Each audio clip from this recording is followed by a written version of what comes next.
Let's start unit 7 P block elements part 1।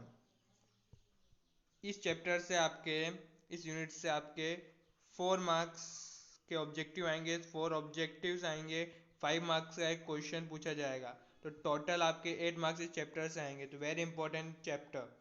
So let's move to the first objective. Yeah it is which of the following elements can be involved in p pi d pi bonding? Okay, so इनमें से कौन से element में p pi d pi bonding होती है? तो p pi d pi bonding तभी हो सकती है जब एलिमेंट के अंदर d ऑर्बिटल प्रेजेंट हो। कार्बन, नाइट्रोजन और बोरोन जो है सेकेंड पीरियड के एलिमेंट्स हैं, इनमें डी ऑर्बिटल एब्सेंट होता है। सो फास्फोरस में डी ऑर्बिटल प्रेजेंट है, तो इसमें p pi d pi bonding possible है। तो answer is phosphorus. So next question second, affinity for hydrogen decreases in the group from fluorine to iodine. Okay, 17 group है ये। फ्लोरीन से iodine तक नीचे जाने में ग्रुप में हाइड्रोजन के प्रति एफिनिटी डिक्रीज होती है। एफिनिटी का मीन्स यहाँ पर है अट्रैक्शन। तो हाइड्रोजन के टुवर्ड्स अट्रैक्शन कम होता है। ठीक है। सो क्वेश्चन ये है कि विच of the following halogen acid should have highest bond dissociation enthalpy. तो इनमें से कौन सा हेलोजन एसिड का हाईएस्ट बॉन्ड डिसोसिएशन एंथैल्पी है? इसका मतलब ये है कि जो HX बॉन्ड है, ठीक है, इसको तोड़ने के लिए बहुत ज़्यादा एनर्जी कौन से एलिमेंट में लगेगी। तो देखो एफिनिटी टुवर्ड्स हाइड्रोजन नीचे डिक्रीज हो रही है, मतलब नीचे वाला जो एलिमेंट है आयोडीन, जैसे कि आयोडीन है नीचे वाला एलिमेंट, वो हाइड्रोजन से लेस, जो हाइड्रोजन और आयोडीन के बीच में जो बॉन्ड होगी वो इतनी मजबूत नहीं होगी, इतनी स्ट्रांग नहीं होगी, तो ये आसानी से टूट जाएगी। तो इसके लिए आपको सबसे लेस एनर्जी चाहिए हाइड्रोजन आयोडीन की बॉन्ड को तोड़ने के लिए। तो सबसे ज़्यादा किसमें चाहिएगी? HF में, क्योंकि फ्लोरीन जो है फर्स्ट एलिमेंट है 17 ग्रुप का। सो HF की बॉन्ड जो है वो स्ट्रांग होगी, इसलिए इसको तोड़ने के लिए आपको हाईएस्ट एनर्जी इंथैल्पी की नीड होगी, जरूरत पड़ेगी। तो answer is HF। Next question. Okay, so third question, which has maximum electron affinity. इनमें से किसके पास मैक्सिमम इलेक्ट्रॉन एफिनिटी है? इलेक्ट्रॉन को अपने तरफ अट्रैक्ट करने वाली प्रॉपर्टी, या अट्रैक्ट कौन ज़्यादा कर सकता है, कौन मैक्सिमम कर सकता है? तो क्लोरीन जो है वो जो है इलेक्ट्रॉन को अपनी तरफ ज़्यादा अट्रैक्ट कर सकता है। तो ऐसा इसलिए है क्योंकि जो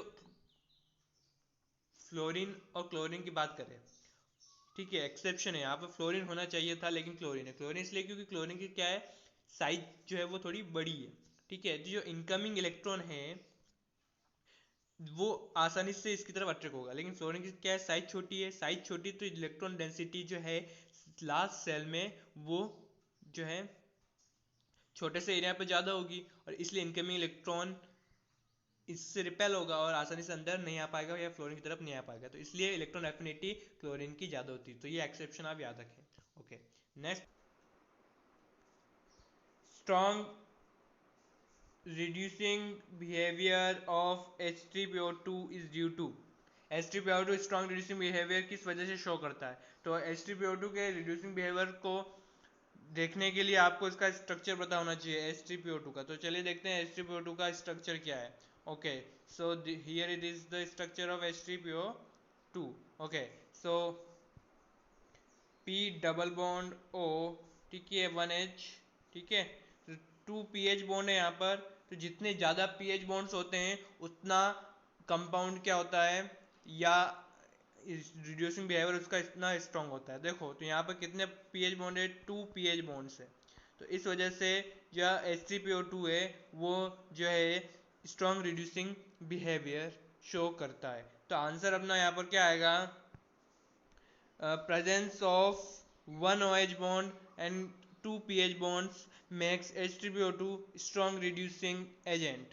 तो answer third is the correct. Next question, fifth. Okay, yeah.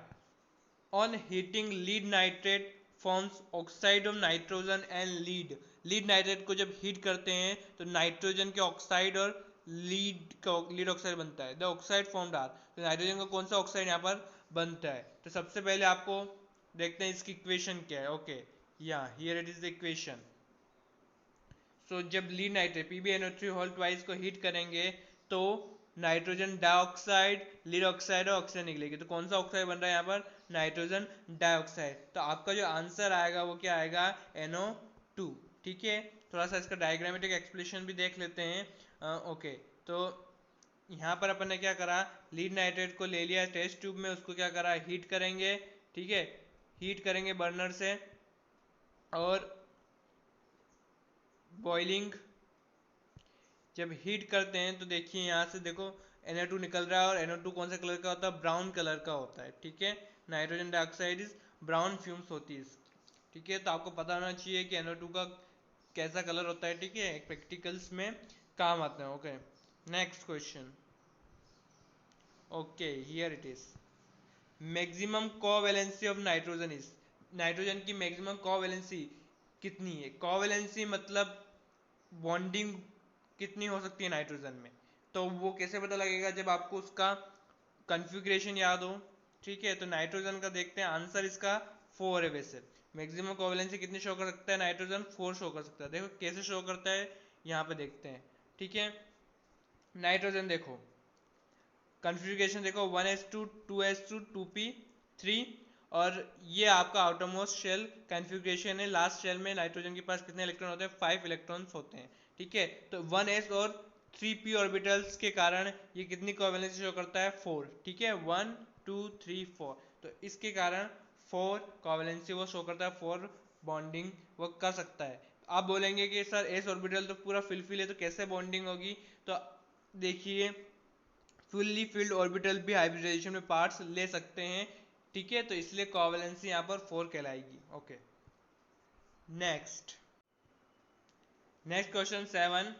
A brown ring is formed in the ring test for NO3 minus ion, it is due to the formation of. ठीक है, नाइट्रेट आयन का जब test लगाते हैं, ठीक है, तो उसमें ब्राउन रिंग बनती है। वो ब्राउन रिंग किसके फॉर्मेशन की वजह से बनती है? ठीक है, इस टेस्ट का नाम भी ब्राउन रिंग टेस्ट है क्योंकि इसमें ब्राउन रिंग बनती है। होता क्या है, इसमें बेसिकली टेस्ट ट्यूब होती है। ठीक है, इसमें आपने सॉल्यूशन ले लिया, आपको पता लगाना इसमें नाइट्रेट आयन है कि नहीं है। ठीक है, तो और आप इसमें डालेंगे ferrous sulphate solution, ferrous sulphate solution डाल देंगे। ठीक है, उसके बाद आप क्या करेंगे कि केयरफुली आप कंसंट्रेटेड सल्फ्यूरिक एसिड जो है अलोंग द टेस्ट ट्यूब के साइड पर यहाँ से डालेंगे। साइड पर आप क्या डालेंगे? H2SO4 डालेंगे। तो होगा क्या, H2SO4 डालने से दो सॉल्यूशन के बीच में एक ब्राउन रिंग फॉर्म हो जाएगी। ठीक है, तो ब्राउन रिंग जब फॉर्म हो जाती है तो अपन बोल देते हैं कि नाइट्रेट आयन इसमें प्रेजेंट है। तो ये ब्राउन रिंग किसकी वजह से बनती है? तो देखो ये ब्राउन रिंग बनती है इस कॉम्प्लेक्स की वजह से। ठीक है, सो here it is the formula of the complex. ये कॉम्प्लेक्स जो है कौन सा कलर देता है? ब्राउन कलर देता है। ठीक है, सो इसकी वजह से ब्राउन रिंग बनती है। Next question. Okay, add question या elements of group 15 form compounds in +5 oxidation state. However, bismuth forms only one well characterized compound in +5 oxidation state. The compound is okay. जो 15 ग्रुप के compounds है वो +5 oxidation show करते हैं, लेकिन जब नीचे जाते हैं तो +5 ऑक्सीडेशन स्टेट की जो स्टेबिलिटी है वो डिक्रीज हो जाती है। लेकिन फिर भी जो बिस्मथ है वो एक टाइपिकल कंपाउंड एक कंपाउंड बनाता है +5 ऑक्सीडेशन स्टेट में। वो कौन सा कंपाउंड है? That compound is BiF5, bismuth pentafluoride. ठीक है, बिस्मथ पेंटाफ्लोराइड वो एक कंपाउंड बनाता है, ओनली दिस कंपाउंड वो +5 ऑक्सीडेशन स्टेट में बनाता है। ठीक है, next question. Okay,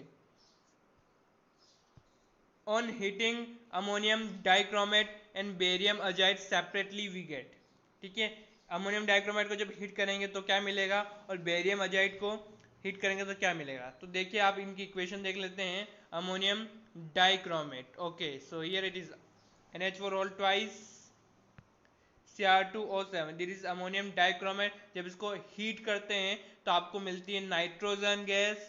okay, so water and chromate. ठीक है, तो यहाँ से क्या निकल रहा है? अमोनियम डाइक्रोमेट को हीट करने से नाइट्रोजन निकला है। वहीं बेरियम अजाइड को हीट करने से BaNa3 whole twice.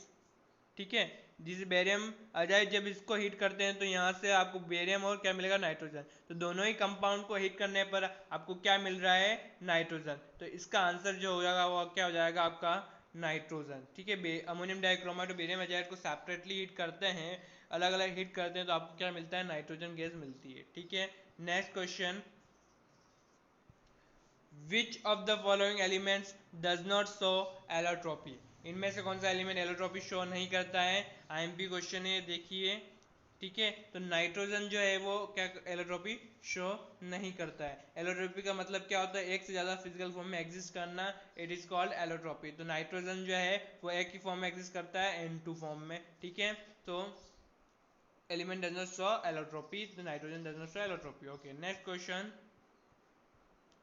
Okay, so the oxidation state of central atom in the anion of the compound NH2PO2 will be, ठीक है, तो इसमें एनायन के सेंट्रल एटम की ऑक्सीडेशन स्टेट क्या है। सबसे पहले आपको एनायन कैटायन क्या होंगे वो पता लगाना पड़ेगा इसमें, देखिए। So here is it is our compound NH2PO2, तो ये आपका कैटायन है और ये क्या है, एनायन है। ठीक है, कैटायन पे कैसा चार्ज है, +1, तो कैटायन पे +1 है तो एनायन पे क्या होगा, -1 चार्ज होना चाहिए। ठीक है, ओके। सो आपको अब सेंट्रल मेटल क्या है एनायन में, फास्फोरस, तो फास्फोरस की ऑक्सीडेशन स्टेट आपको यहाँ पर क्या करनी है, पता लगानी है। ठीक है, तो जिसकी पता लगानी है उसको अपन क्या मान लेते हैं, एक्स मान लेते हैं, क्या मान लेते हैं, एक्स मान लेते हैं। ठीक है, सो अब हमको पता लगानी है फास्फोरस की, फास्फोरस को मैंने क्या मान लिया, उसकी ऑक्सीडेशन स्टेट एक्स है। देखो हाइड्रोजन की होती है +1, 2 हाइड्रोजन है तो 2 इंटू +1, ऑक्सीजन की होती है -2 और 2 ऑक्सीजन है तो 2 इंटू -2, तो इसको कैलकुलेट करेंगे तो आपके पास आ जाएगा -4 + 2 that is -2, x -2 equal to -1, x equal to -1 + 2, तो कितनी आ गई oxidation state central atom of anion that is phosphorus +1। ठीक है, तो +1, तो आंसर आपका क्या आ जाएगा यहाँ पर, +1। ठीक है, next question, next question 12, which of the following are peroxo acids of sulphur, इनमें से कौन से परऑक्सो एसिड है सल्फर के। ओके, तो परऑक्सो क्या होता है, परऑक्सो लिंकेज, अगर जिसमें ऑक्सीजन ऑक्सीजन सिंगल बॉन्ड से लिंक हो, जुड़े हुए हो, उसको परऑक्सो लिंकेज बोला जाता है। ठीक है, तो ऐसा H2SO5 और H2S2O8 में होता है। चलिए इनके स्ट्रक्चर देखते हैं, H2SO5, ठीक है, ये H2SO5, देखिए 1 2 3 4 5, ठीक है, H2, तो देखो यहाँ पर ऑक्सीजन ऑक्सीजन कैसे सिंगल बॉन्ड से लिंक है, तो इसको बोलते हैं परऑक्सी लिंकेज। ठीक है, तो H2SO5 जो है वो क्या है, परऑक्सी एसिड है सल्फर का। और एक और है H2S2O8, ठीक है, H2S2O8, ठीक है, यहाँ पर क्या है, ऑक्सीजन ऑक्सीजन सिंगल बॉन्ड से जुड़ा है, तो ये भी परऑक्सी एसिड है, और इसको मार्शल एसिड भी बोला जाता है। क्या बोला जाता है, मार्शल एसिड भी बोला जाता है। ठीक है, तो याद रखिए मार्शल एसिड का फॉर्मूला क्या होता है, H2S2O8, इंपॉर्टेंट है। ठीक है, और ये आपका स्ट्रक्चर इंपॉर्टेंट है सारे, ऑक्सो एसिड ऑफ फास्फोरस और ऑक्सो एसिड ऑफ सल्फर। ठीक है, आप इनके स्ट्रक्चर तो जरूर कर लें, इसमें से क्वेश्चन पक्का एग्जाम में आएगा। ठीक है, next question 13, okay, yeah, here it is. So in solid state PCl5 exists, solid state में PCl5 कैसे एग्जिस्ट करता है, तो solid state में PCl5 एग्जिस्ट करता है एज आयोनिक सॉलिड। ठीक है, कैसे एग्जिस्ट करता है, आयोनिक सॉलिड के फॉर्म में वो एग्जिस्ट करता है, और वो आयोनिक क्या है, PCl4 प्लस और PCl6 माइनस, इस तरह वो सॉलिड स्टेट में एग्जिस्ट करता है आयनिक फॉर्म में। ठीक है, next question, which of the following acid form 3 series of salt. Okay, तो इनमें से कौन से एसिड 3 सीरीज ऑफ सॉल्ट बनाएंगे, तो सबसे पहले आपका अगर स्ट्रक्चर पता है तो आप उनसे आप बता सकते हैं कि वो कितने सीरीज ऑफ सॉल्ट बनाएंगे। ठीक है, जिसमें जितने ज़्यादा OH वो उतने ज़्यादा सॉल्ट बनाएगा। ठीक है, जिसमें एक, चलिए स्ट्रक्चर इनके देख लेते हैं पहले। Okay, so here it is the structure, yeah okay,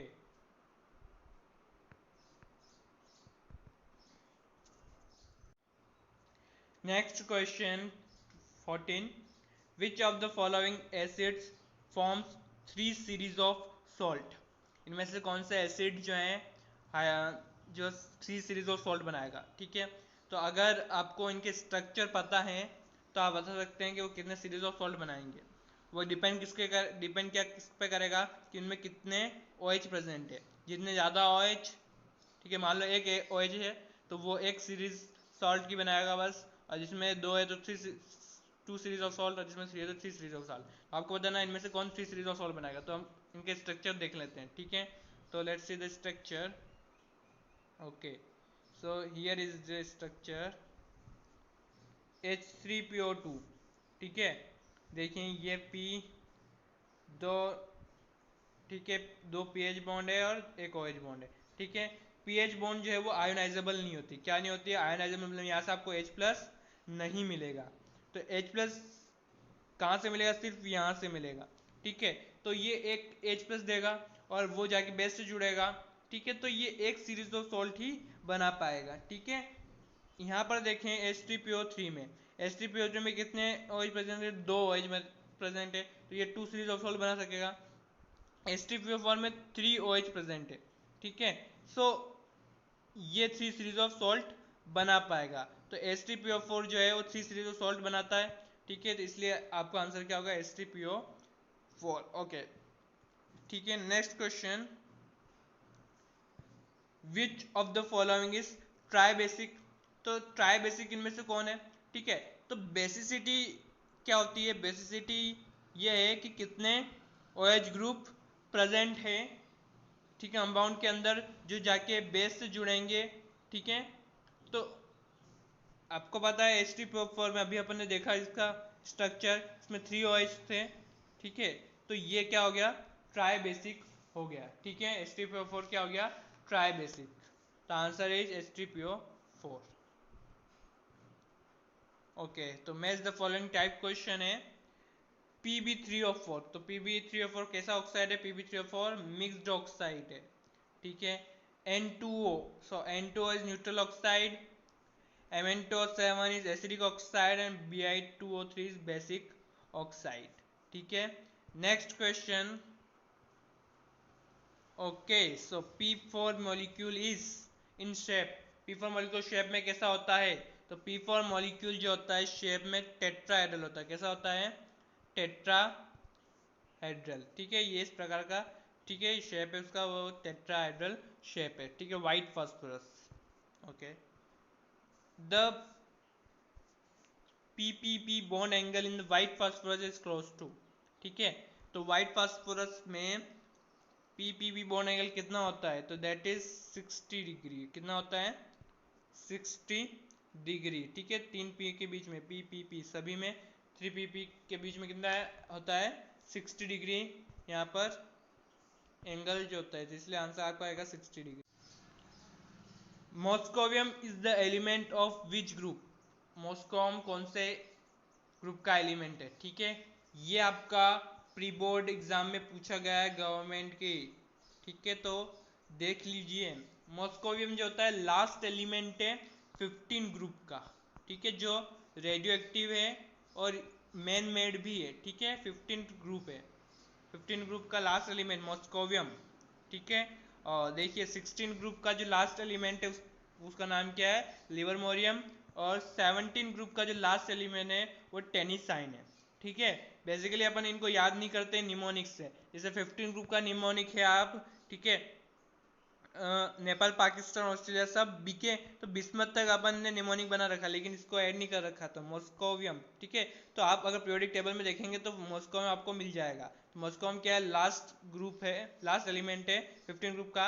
16 group का लास्ट एलिमेंट लिवरमोरियम, 17 ग्रुप का लास्ट एलिमेंट है टेनिसाइन, ठीक है। तो आप इन्हें भी याद करके जाइए, क्योंकि ये प्री बोर्ड में पूछ लिया गया है गवर्नमेंट के एग्जाम में, ठीक है। नेक्स्ट क्वेश्चन है, okay, white phosphorus possess composition in vapour state. Vapour state में उसका कंपोजिशन क्या होता है? तो P4 कंपोजिशन उसका होता है, ठीक है। ये लास्ट ईयर 2019 में पूछ लिया गया है, तो ठीक है। तो ये ऑब्जेक्टिव देखो एनसीईआरटी से आया था प्योर, आपको ये आपको कहीं भी परीक्षा बोर्ड में इसमें नहीं मिलेगा। तो देखिए बोर्ड भी जो है एनसीईआरटी से पेपर बना रही है और उसी से ऑब्जेक्टिव दे रही है। तो मेरे वीडियोस आपके लिए बहुत ही फायदेमंद होंगे, तो मेरे साथ जुड़े रहिए। चलिए नेक्स्ट क्वेश्चन पर देखते हैं।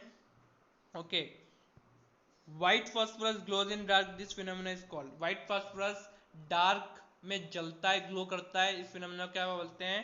तो इस फिनोमेना को बोलते हैं फास्फोरेसेंस। क्या बोलते हैं? देखिए ये व्हाइट फास्फोरस है और ये क्या कर रहा है? डार्क में ग्लो कर रहा है, ठीक है। तो इसको जो है अपन बोलते हैं फॉस्फोरेसेंस। क्या बोलते हैं? फॉस्फोरेसेंस। नेक्स्ट क्वेश्चन है right the allotropic form of oxygen. Oxygen के एलोट्रॉपिक फॉर्म कौन कौन है? तो भैया ऑक्सीजन और ओजोन है, और क्या, ठीक है। एक तो पूरा ऑक्सीजन और ओजोन, तो ये एलोट्रॉपिक फॉर्म ऑफ ऑक्सीजन है। नेक्स्ट क्वेश्चन है मेजर फॉलोइंग टाइप, इंपॉर्टेंट है। H2SO4, ठीक है। H2SO4 कहाँ यूज होता है? तो स्टोरेज बैटरीज में यूज होता है। CCl3NO2 is a formula of tear gas, important है, ठीक है।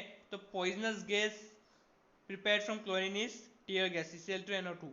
Cl2 highest electron gain enthalpy, ठीक है, अभी अपन ने देखा इसको, सल्फर कैल्कोजन, ठीक है, 16 ग्रुप का एलिमेंट। तो स्टूडेंट्स ये था मेरा यूनिट 7 पी ब्लॉक एलिमेंट्स का पार्ट 1, ठीक है। जल्दी में पार्ट 2 लेकर आऊंगा, तब तक के लिए good bye and keep learning guys.